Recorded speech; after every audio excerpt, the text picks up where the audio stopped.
Hello everyone, this is Dr. Prashanth and welcome back to my public health series. In this video, I'll be briefly talking about economic order quantity.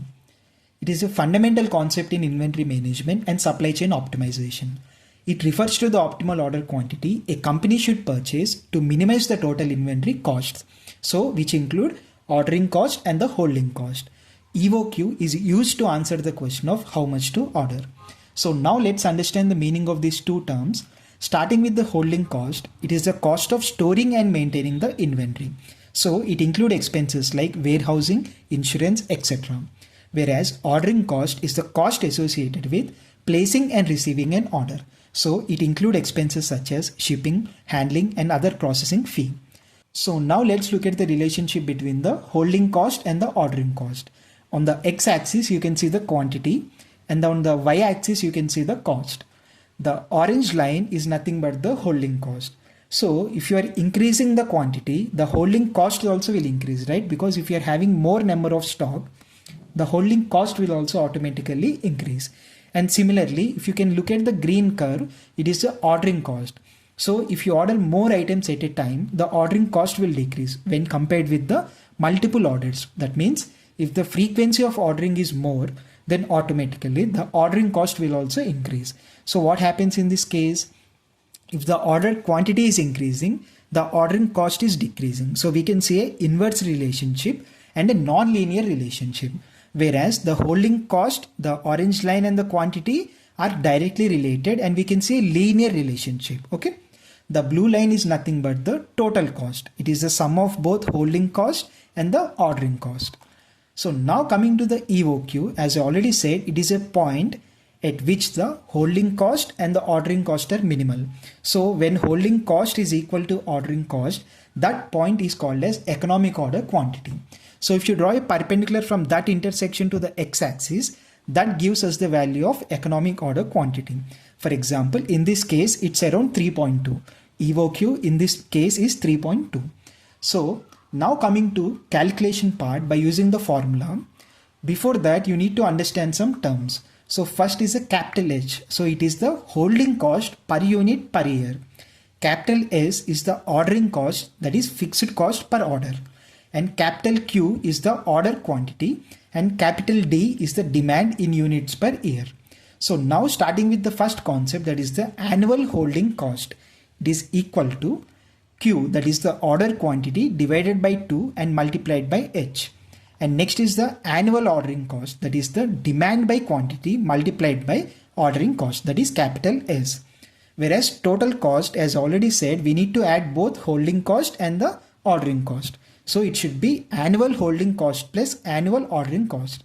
So the formula should be Q by 2 multiplied by H plus D by Q multiplied by S. Okay. So now coming to the EOQ formula, the formula is square root of 2 multiplied by D multiplied by S divided by H. Once you know the EOQ, you can calculate the length of the order cycle. How? You need to divide the EOQ by the demand. So the formula is EOQ divided by D. So I'll try to explain this with a solved example so that it will be very easy to understand.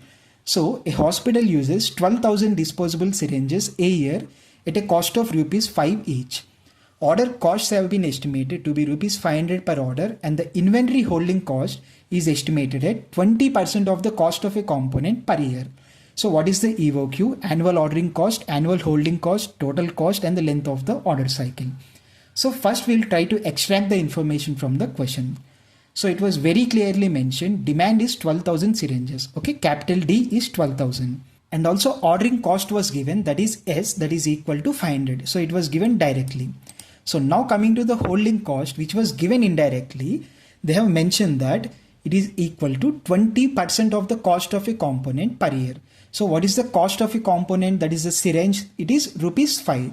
So it should be 20% of 5, which is equal to 1 rupee. So now we know the values of D, S and H. So now we can calculate the EOQ directly by using the formula. So we need to substitute the values in the formula, that is square root of 2 multiplied by D multiplied by S divided by H. So once you calculate, you will get the value 3464. That is the economic order quantity. So now we will calculate the other parameters. Annual holding cost, we know the formula Q by 2 multiplied by capital H. So quantity is 3464 divided by 2 multiplied by H we have calculated, right? It is equal to 1. So the answer should be 1732. And similarly, annual ordering cost, the formula is demand by quantity. So D by Q multiplied by S. Demand is 12,000 and the quantity is 3464 and S value is 500. So it is also almost equal to 1732. So total cost we know AHC, that is annual holding cost, plus AOC, that is annual ordering cost. So 1732 plus 1732, which is equal to 3464. So once you know the EOQ, we can calculate the length of order cycle, right? We need to divide the EOQ by demand. So it is 3464 divided by demand is 12,000. So the answer is 0.28 years. So now I'll try to show it in the graph.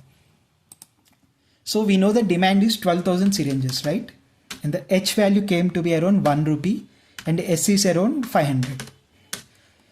So this is how the graph look, okay? So this is the point at which both the ordering cost and the holding cost are equal. So anyways, we have already calculated it, right? The answer is 3464. So if you can see this, at the quantity level of 3464, the holding cost is 1732 and the ordering cost is also 1732. So that's how you need to calculate it. So if the demand is decreased, for example, from 12,000 to 6,000, then it changes. Now the EOQ has shifted to left side, right? So it should be somewhere around 2000 to 2500. Okay, I hope it's clear now.